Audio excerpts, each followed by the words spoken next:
Hey everybody, this is Steven from PopCultureMaven.com. We're back with this week's, actually 2 weeks of new comic book reviews because I'm late. There was a holiday. I was actually out at family, and unfortunately the internet at my parents' house blows big time. Plus, I just needed, some time to just detach from everything.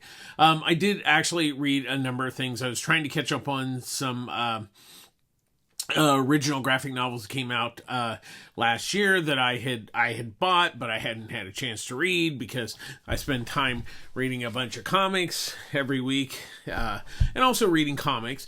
So what we're going to do is we're going to catch up with about 2 weeks worth of books, and then this week we'll do the new books, and then there's still some catch up from the last couple weeks that because there was actually surprisingly, usually this time of the year there's not a lot of books, so quite a few books, so let's just get going with this party.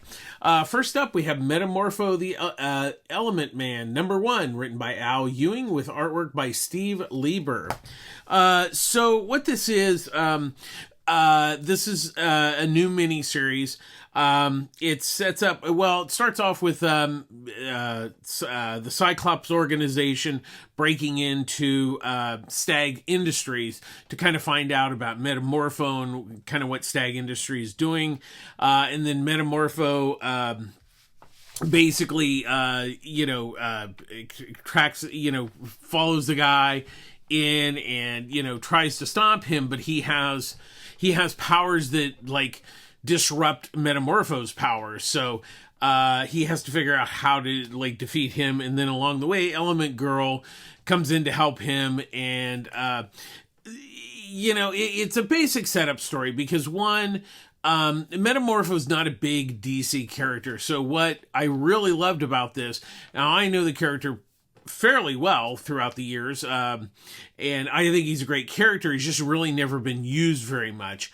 And so what Ewing did here was he really sets it up for readers that kind of don't have an idea of who he is, what his powers are, the supporting cast of characters and all that kind of stuff. So yeah, it's a lot of exposition, but he kind of does it with usually a lot of people do a murder mystery. He does a break-in thing, and it really makes a lot of sense to do it this way because he, just from the get-go, he introduces all the characters on the first page, tells you a little bit about them and kind of sets up this story. So I think we'll really see more of the meat of the story.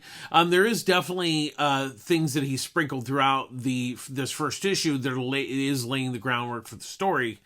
And like I said, it's good for both new and older readers because then you're for me, an older reader, it's oh yeah, I remember all this kind of stuff, and and so the one thing he doesn't really dwell too much is on his origin, which is fine because it was just he kind of it's not visually done, but it's more of this is what happened, this is how he became Metamorpho, and boom, here we go. Kind of hitting the ground running with that part of the story. The really big draw for me on this book is actually Lieber's artwork. I'm a really big fan of his work. He recently did One Star Squadron with writer Mark Russell. I was really, if you get a chance if you find that trade of that miniseries, it's really spectacular. It's really great. Like I said, I'm just a really big fan of his artwork. So when when it was announced that he was doing the artwork, I'm oh, okay. And Al Ewing's mostly been writing for Marvel, so this is his. It might be his first DC book. I'm not sure if he did anything before that, but he's mostly been doing Marvel work lately. So this is actually, a big thing for him at DC. I really like this first issue. Like I said, I think it's great for both old and new fans. It'll get you, if you're not familiar with the character, it gets you up to speed and everything. And I think it's a really, it's an interesting story so far. Like I said, we're not quite sure of exactly what's going on, but he does give hints of what is going to transpire in the book. So I really like it. Definitely pick it up. Next up, we have Hellhunters #1, written by Philip Kennedy Johnson with artwork by Adam Gorham. So what this is takes place in 1944 during World War II, and Sergeant Sal Romero, he's they're gonna parachute into Nazi territory. The plane gets attacked by ice, and so he gets stuck in a tree.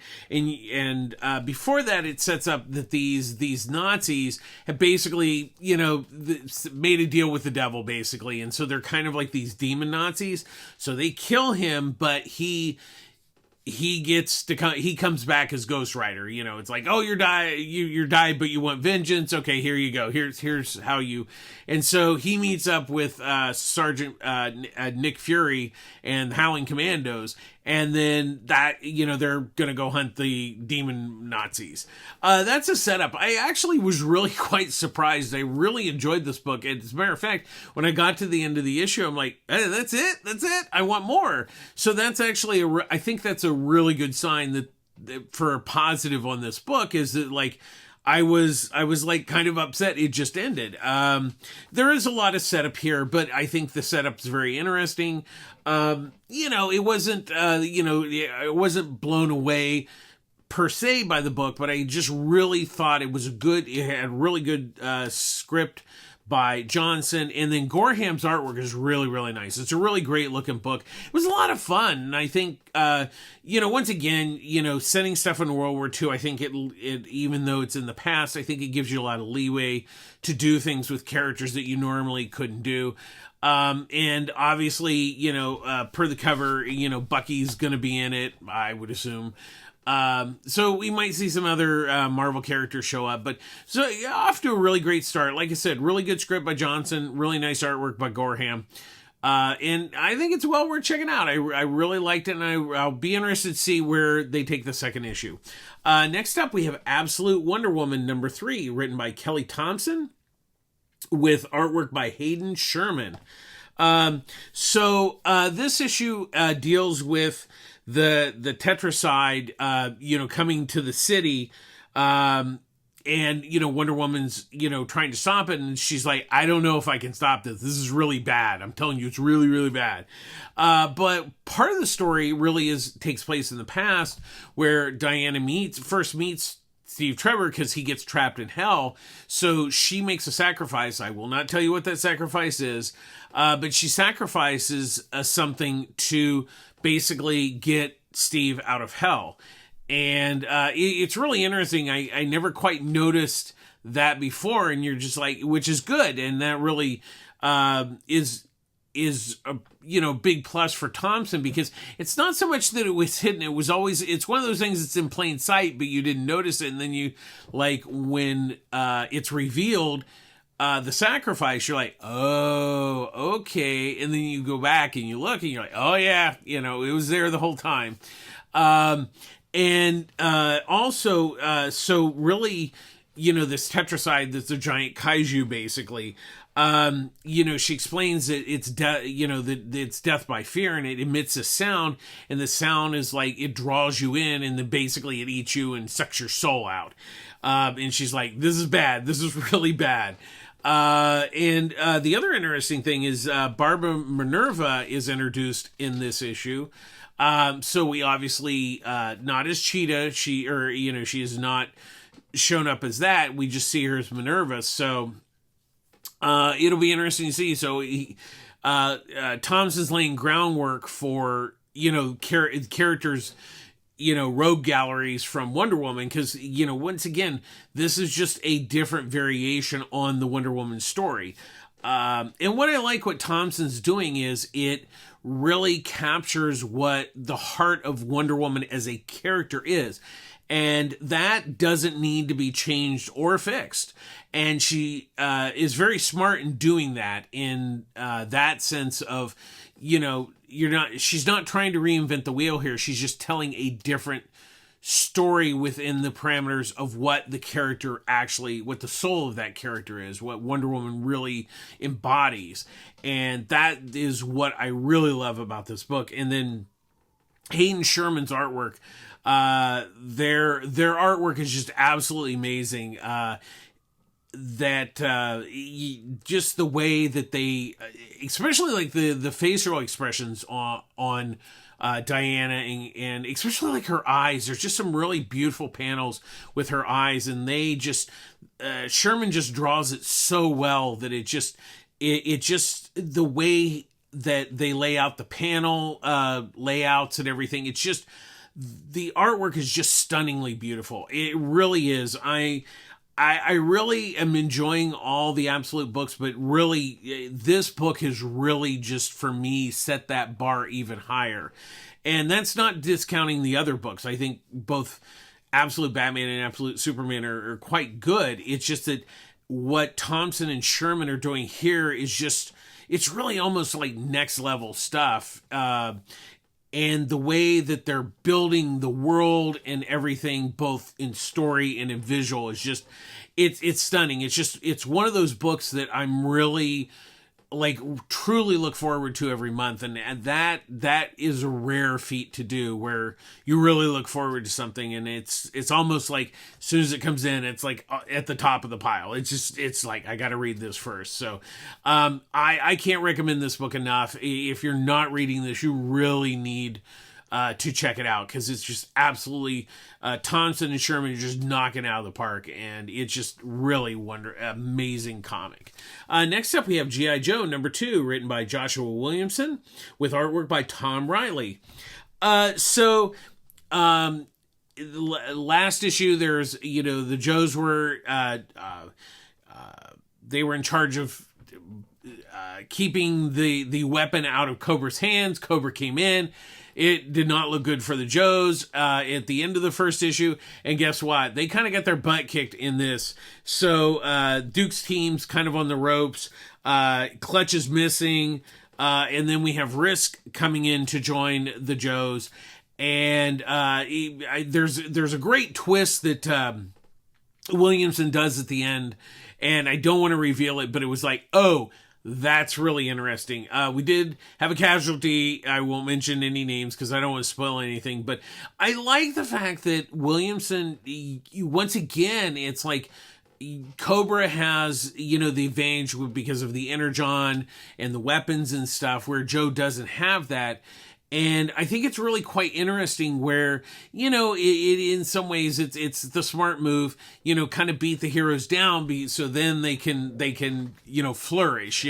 It's an old trope, but it's really working well here. And I think what I'm liking about the book is really the characters. It's more than just, soldiers running around kind of shooting and pew pew pew kind of thing. And it's kind of deeper than that. And I think that's what really sets this apart from than regular kind of G.I. Joe type tales. And then Riley's artwork is really, really nice. He really just captures not only the big moments with the action and everything, but really the character stuff is really well done, and you can really feel the emotions of the character. And that's really nice when you get that in the artwork. So I'm liking this. So we'll kind of see. So I think it's off to a good start and continue well worth checking out. Next up, we have The New Gods #1, written by Ram V, with artwork by Evan Cagle, and then George Fornes is the guest artist for the first 4 pages. So for me, this is a really tough book because I am a huge Jack Kirby fan, and I'm really, for me, The New Gods is like one of the best things he ever did, in my humble opinion. And it was just the character was amazing. Just the whole concept of the new gods and the dark side and all that, the world that he created in the fourth world was just, it's stunning. I mean, it's absolutely stunning.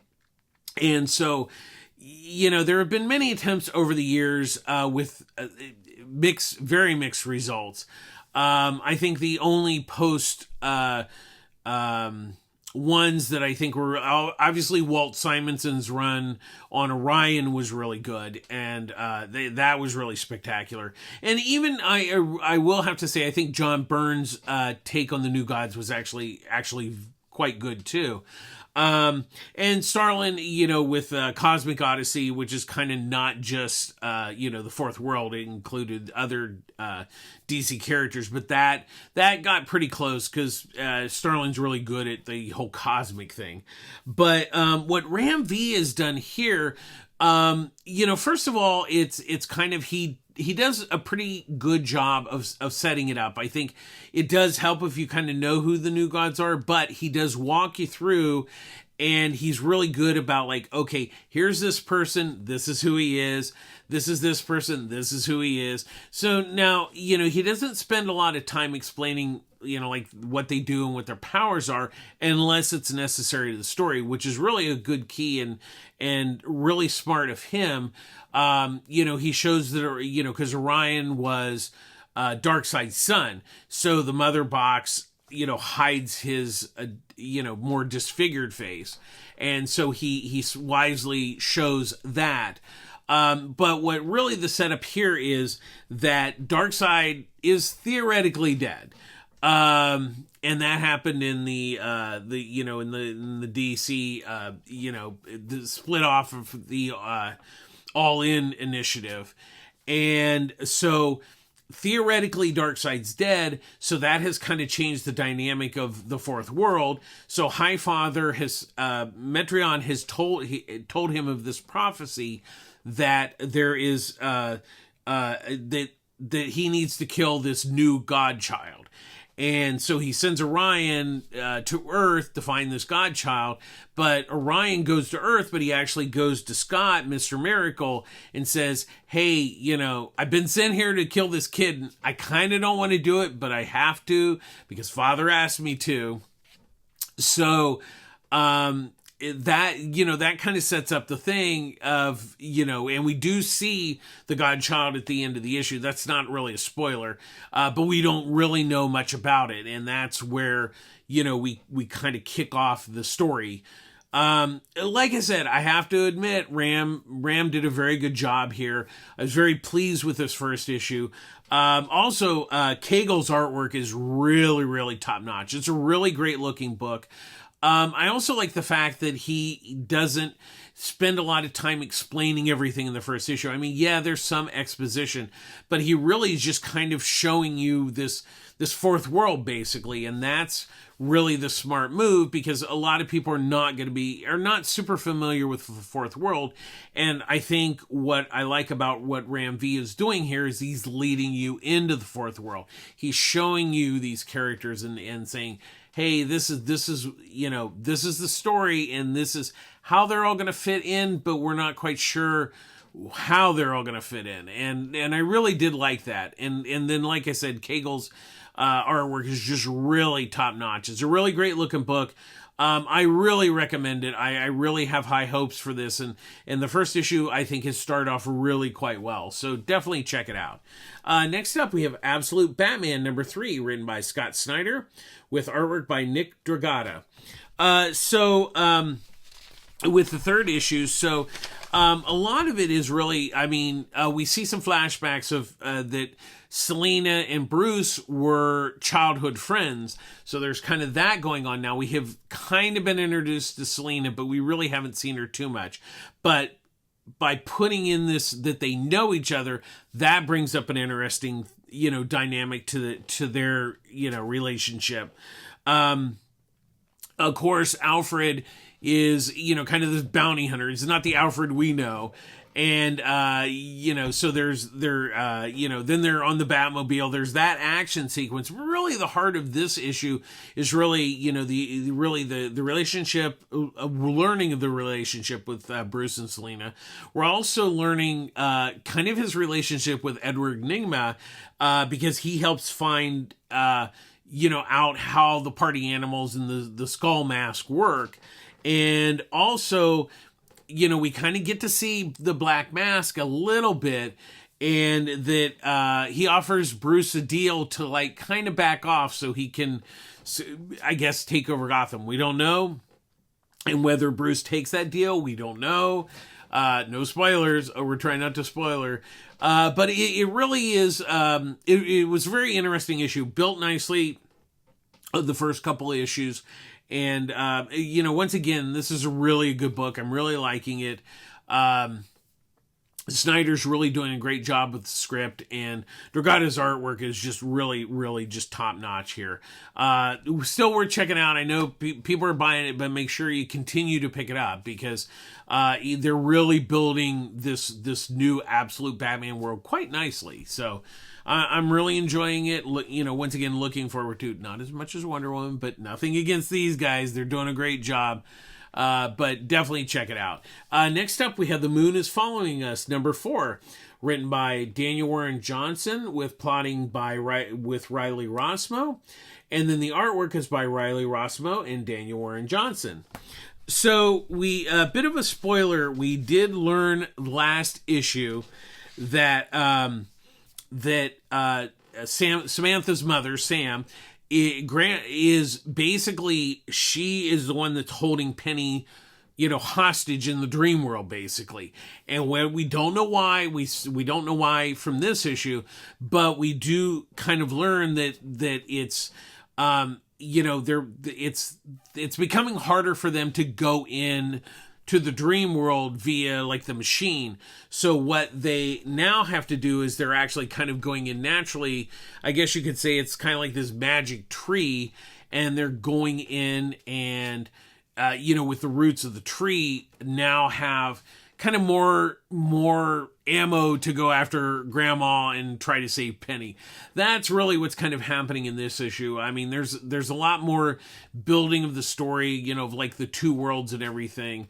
But I'm really liking this book. I like what Johnson and Rossmo are doing with the story. And like I said, each issue is moving along quite nicely, building the story. And then, of course, the artwork is really, where Daniel Warren Johnson handles the real world artwork, and then Rossmo, when they go into the dream, the dream world, he handles that. So even though their styles are somewhat completely different, it really blends together quite nicely, which is very unusual. But like I said, with the different styles, it just works. With them, the way that it's kind of working together with the real world and the dream world, being different, but very similar at the same time in some respects. But I'm really digging it. Continue to pick it up. I really, really like this book a lot. Next up, we have Black Canary, Best of the Best, number 2, written by Tom King, with artwork by Ryan Sook. So each issue is going to be around. So now we're in round 2. So really, the really crux of a lot of this particular issue. Now, there's going to be flashes to the fight with Canary and Lady Shiva, but really a lot of the story is really kind of told about her training with her mother in the present. But also we have these flashbacks of Diana when she was little and her mother being Black Canary, and how that affected Diana, in becoming Black Canary, and also her relationship, because really the crux of this book is really the relationship of her and her mother. The fight thing is really, it's there and it's important, but it's really setting up a mother-daughter story, and that is what really I love about this book, is it's about kind of a relationship of a mother and daughter. And of course, considering they're also both Black Canaries, so that kind of, that's a bit different than a typical mother-daughter relationship. But King is really doing a great job here of really capturing, the subtlety of like, with her training, and how she's training Diana, and how seeing her mother go out at night and worrying about her and stuff like that. She gets injured, how that kind of affects her being young, and how it has affected her life, and also her relationship with her mother. This book is really just, the first issue was amazing, and the second issue just builds quite well on that. Once again, King's just really nailing the script, but what really pulls this book together is Ryan Sook's artwork is just stunning. This is a gorgeous book, and it really complements the story. I mean, it's really like peanut butter and jelly. They go together so well. I love this book. I cannot wait to see where it ends up, but it's really good, and it's a must-buy comic at this point.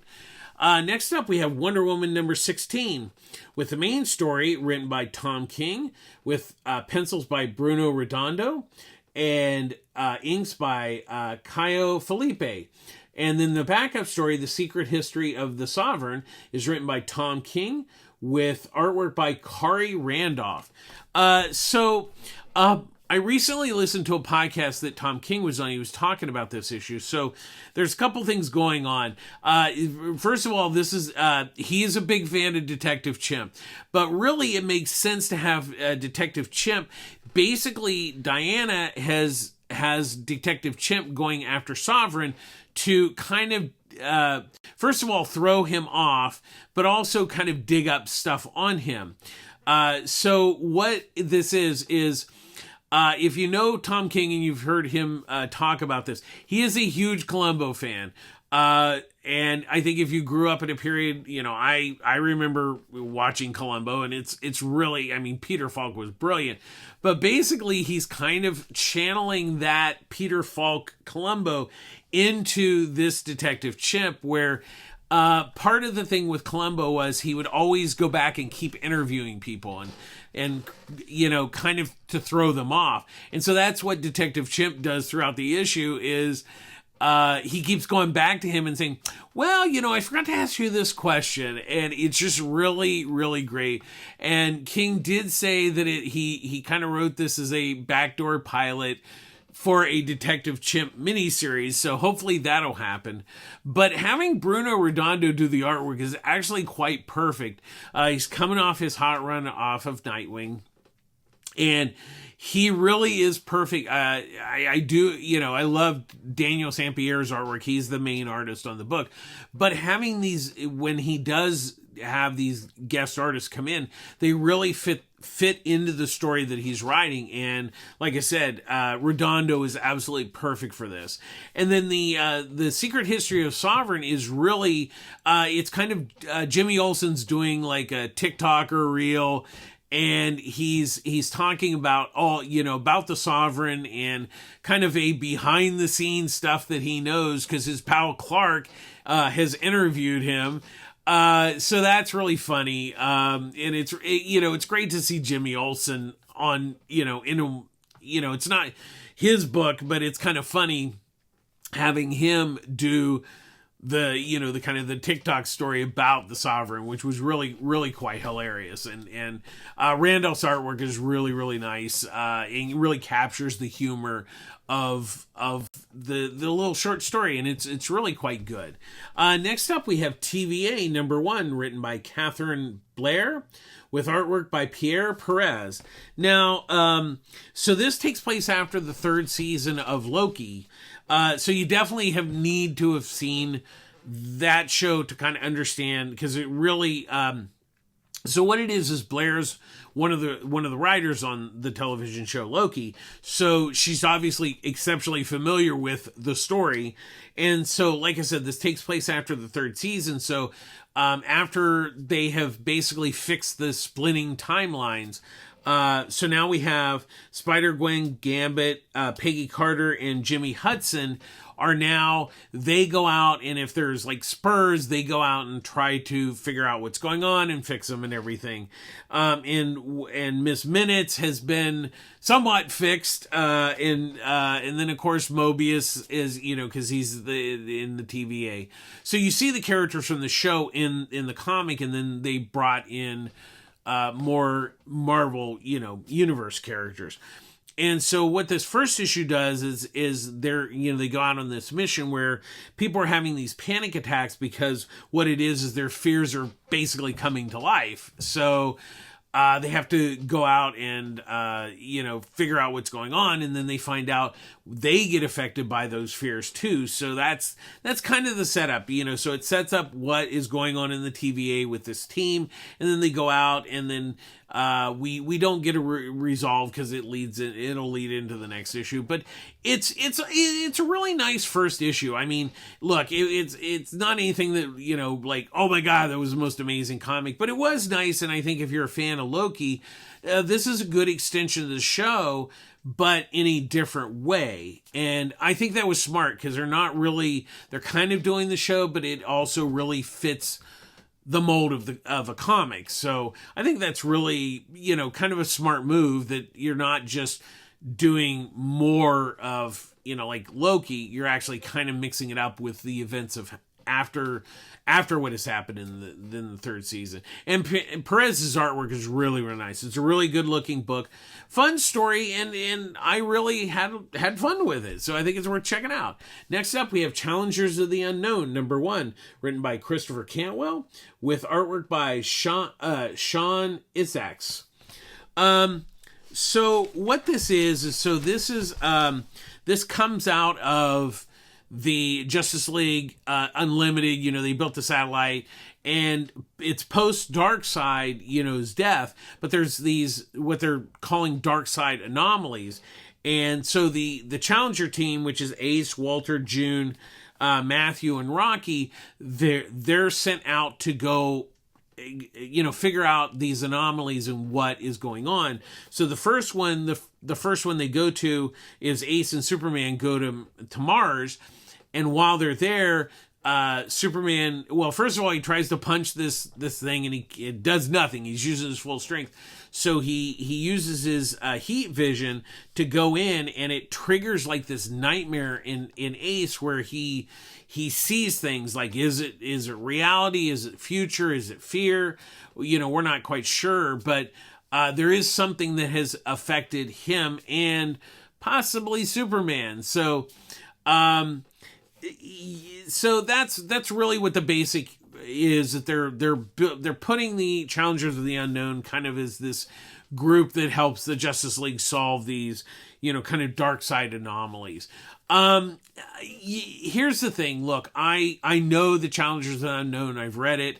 I've read the original series. I've read the Jeff Loeb, Tim Sale version of it, which was really kind of a modern version, but not changing it, just kind of updating it, but because in a lot of ways Challenger of the Unknowns are, I guess you could almost say they're kind of like somewhat the Fantastic Four, but without the powers.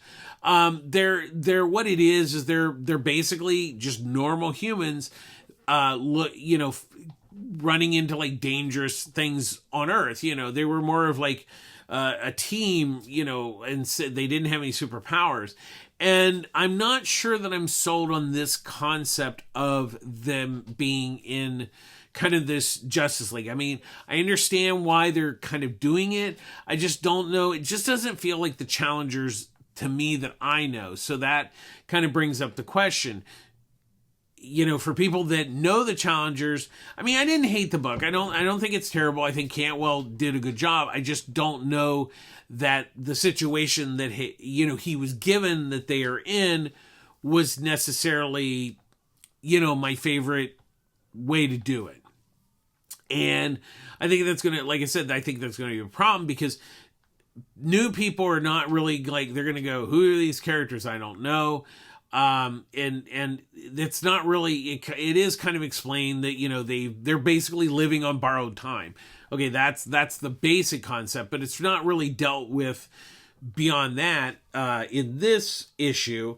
And then, of course, for older readers, I don't know that it feels like the Challengers of the Unknown. So there's that problem. So it's not that it's bad. I think it's just everybody's just going to take it a different way. And I'll give it a couple more issues to kind of see how I feel from there.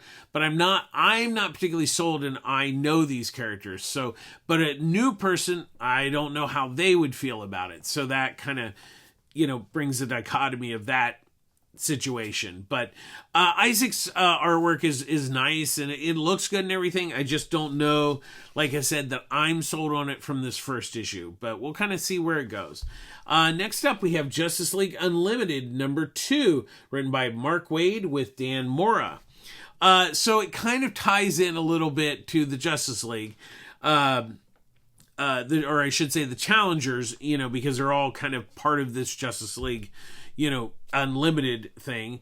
And so from the first issue, we saw that, Batman and Blue Beetle were sent to where kids are being kidnapped, and they discover a parademon nest, and they one of them has been capturing kids, and so another part of the team comes in: Wonder Woman, Mary Marvel, Martian Manhunter, Dr. Occult, which is really cool. The one good thing for all of us old school like DC people is Mark Waid knows every character in the DC universe, and he is planning obviously to use every single one of them in Justice League Unlimited at some point.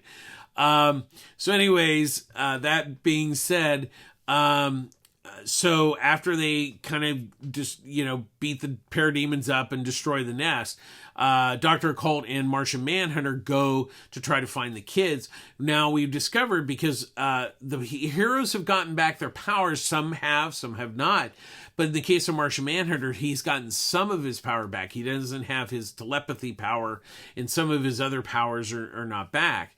And that's a really interesting thing that he's bringing up, because when they go and find the kids and everything, he really unloads on the parademon, and he just he's loses control, and that's not Martian Manhunter. So that's really whoa, when I read that, I'm like, whoa.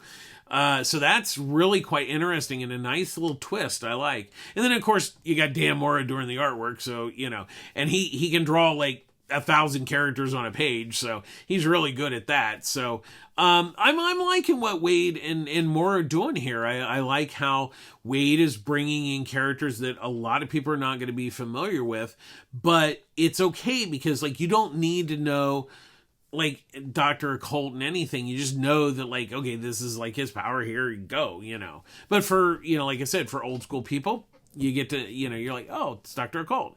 So like I said, don't feel like if you're not sure who those characters you might not be familiar with, it's okay. He'll give you anything you need to know about them to understand the story. So don't let that bother you. But I'm enjoying it, and I'm glad we have a Justice League book again. Next up, we have DC Horror Presents number 3 with there's 2 stories. The Corinthian Dawn, written and drawn by Francisco Francavilla, and then the Brooding Public, written and drawn by Patrick Horvath.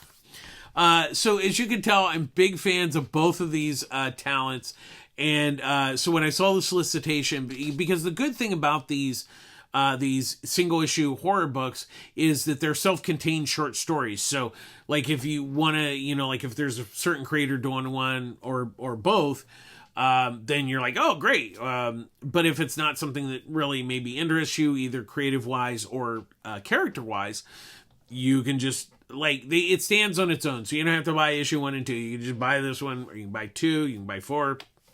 Whichever ones you want. So with the first issue, or with the first story, the Batman story, is Abby Arcane basically is having, she wants to have the Green reclaim the Earth, and of course Batman's like, nah, it's probably not a good idea. So that's interesting, and of course these are all have a horror slant to them. And then the Adams. Let me finish with the Batman. Francavilla. The artwork I'm a huge fan of his artwork, and it's really wonderful. And I really like the story too, and it's really kind of creepy. Especially with he's really good drawing horror. But I think just the first page really sets a tone with just seeing Batman's eyes, and then finding out that he's basically been kind of buried alive in a coffin. That is really messed up. And then the next story with Adam Strange, what it is he because he intermittently, well, he gets, sometimes he's on Ran and then he gets sent back to Earth and then he comes back to Ran. And what it is the doctor says, hey, you know, every time that you're doing this back and forth, you're decontaminating your suit, aren't you? And Adam's like, oops. And so what it is he brings the spore back to Earth, and it infects the entire Earth, and it's like, it's not good. It's pretty messed up. Shall we say it has shades of The Last of Us in a way. That's a good way to describe what has happened to Earth. And of course, Patrick Horvath, you know, he's the brilliant talent who brought us Beneath the Trees. And he really, this is, it was really good. The artwork's amazing, and the story was just really messed up, which is good. They're really both good horror stories. I really recommend this particular issue, just because of the two talents that are involved with it. But I really enjoyed this. I like this one a lot. Definitely pick this up. Next up, we have Dust to Dust, #1, written by J.G. Jones and Phil Brom, with artwork by J.G. Jones. So what this is, it takes place during the Depression in 1935. And it's the town of New Hope, and they're basically in the Dust Bowl. And so what it is the Sheriff Meadows meets this traveling photojournalist, Sarah. And first of all, like, they don't want people to come to town. I mean, it starts off with somebody, you know, they're trying to farm and they, you know, just can't hack it, and they're moving to California. And so the sheriff, you know, basically lets them go without, you know, arresting them for, like, you know, debt and everything. Because the guy, you know, of course, there's one rich guy in town that owns everything. And he's pissed that the sheriff let him go.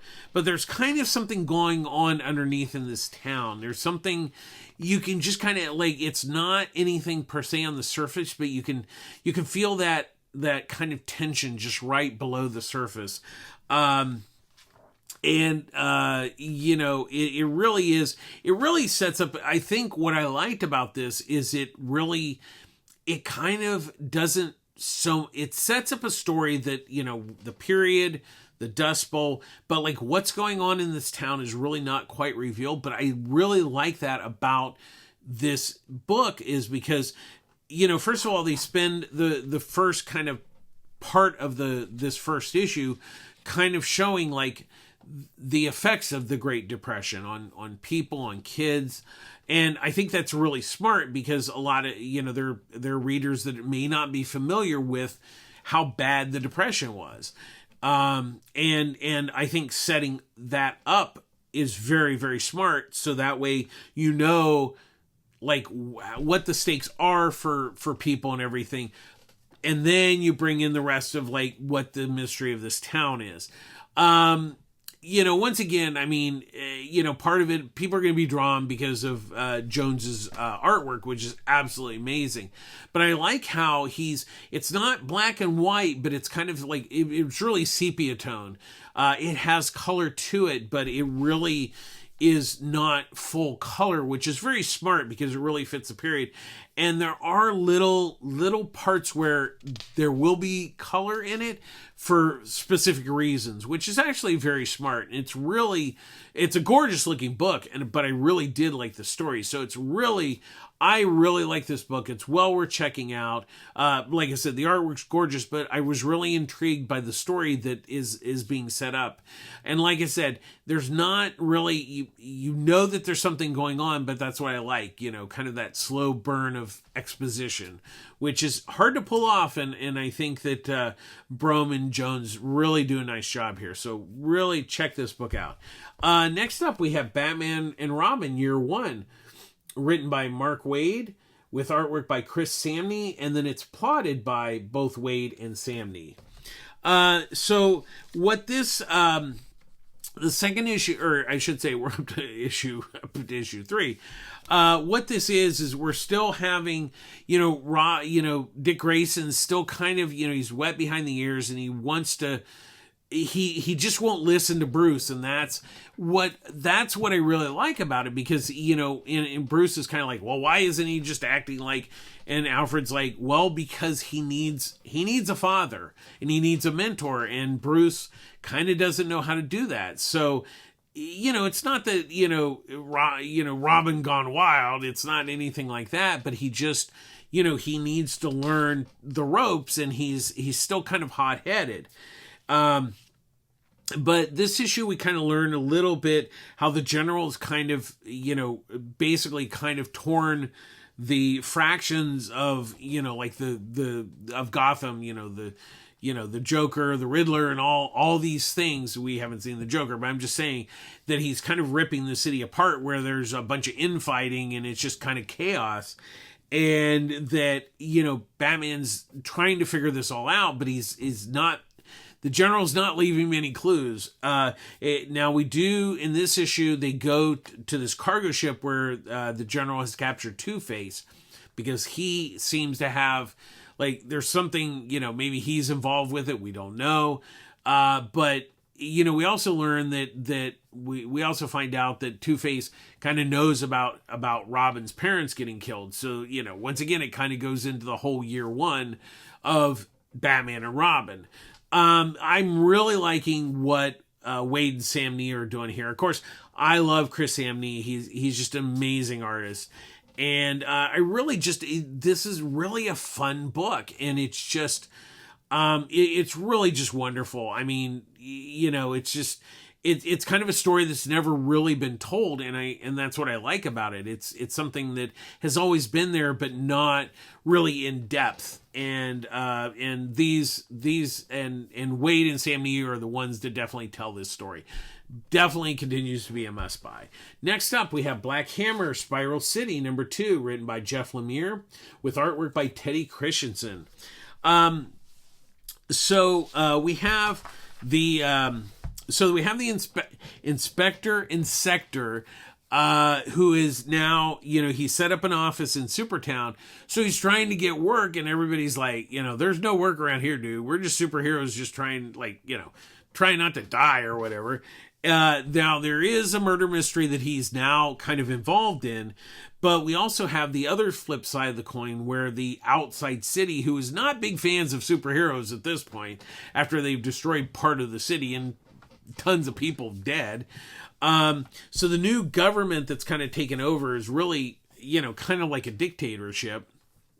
And the guy that's running it is trying to take down the superheroes, because it's like, in a way, an easy way to explain it, think of like Amanda Waller trying to take out, like superheroes. And that's what this guy is trying to do. So we have, that, and then the superheroes are trying to, kind of trying to blend back in, but it's not working. And then, like I said, we have a murder mystery going on. So, as you all know, I'm a huge fan of not only Jeff Lemire, but of Black Hammer. I've always sung the praises of this book. And once again, even if you haven't read Black Hammer, The End, which this takes place after, the first issue definitely explains anything you needed to know that happened that relates to this story. And then it's been quite a while since Teddy Christensen's actually done work. And I'm really a big fan of his artwork, and he's really perfect for this. His artwork just really fits the mood of this story quite well. So it really is just, like I said, I'm a big fan. And if you haven't read Black Hammer, you can pick this book up, and I think it really gives you a taste of what Lemire has been doing. I do highly recommend picking up Black Hammer in general. But definitely, I'm loving this book, and like I said, having Christensen on it is just really icing on the cake and just really wonderful. And finally, we have Plastic Man, No More, #4, written by Christopher Cantwell, with artwork by Alex Leans and Jacob Edgar. So really, this is the final thing where Plastic Man, he was hit by a ray. He's basically literally falling apart, and the theory is if he sets off this nuclear bomb, then it will fix him, and it also hopefully fix Luke, because Luke might have the same problem.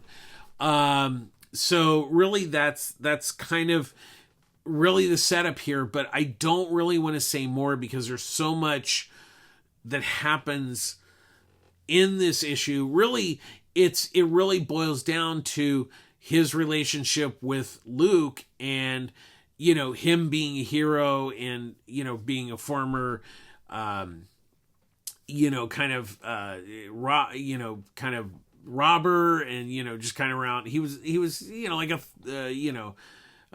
henchman, and like I said, it really was very emotional. I was really quite surprised. I've really been surprised by this. I really love Plastic Man.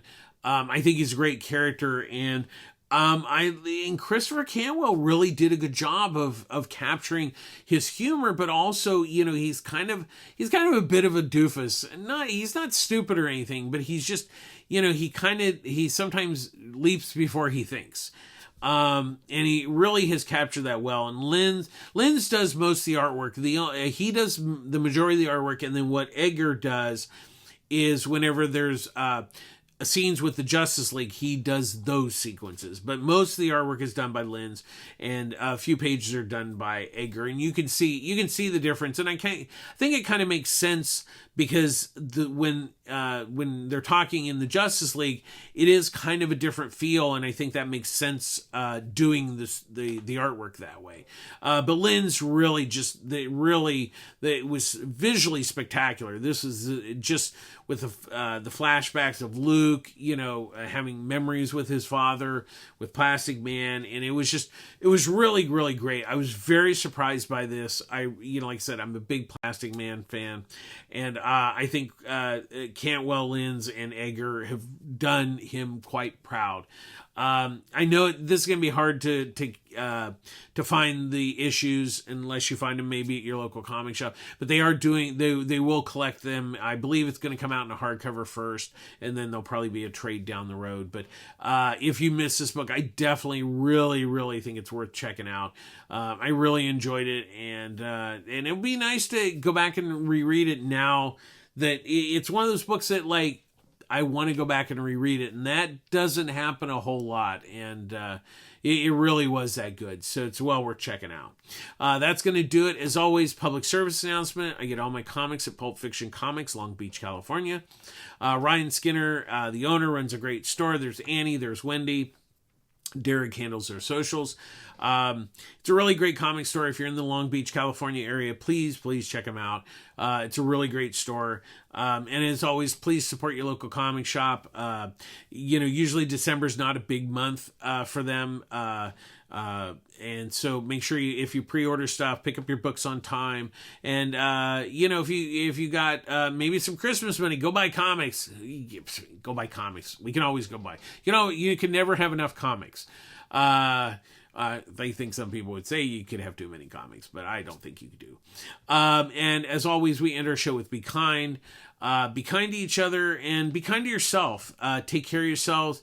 I know things are crazy. We don't know what's going to happen next year in the world. It seems like sometimes the world's falling apart. It seems like everything's falling apart.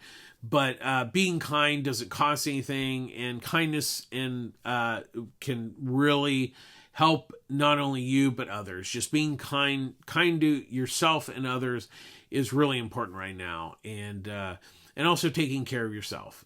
Take care of yourselves out there. Be kind to others. That's going to do it this week. I know it's a long one. We had a lot of books to get through. Sorry, taking some time off, but hopefully you were able to spend time with your family, friends, maybe your Ohana family. But hopefully everybody's safe and have safe time. Have a safe New Year's. Don't drink too much. And just be safe and be kind.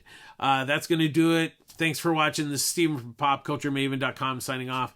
Hopefully we'll get this next week back on. We'll get things back on track. So, but anyways, thanks for watching. Take care. Bye-bye.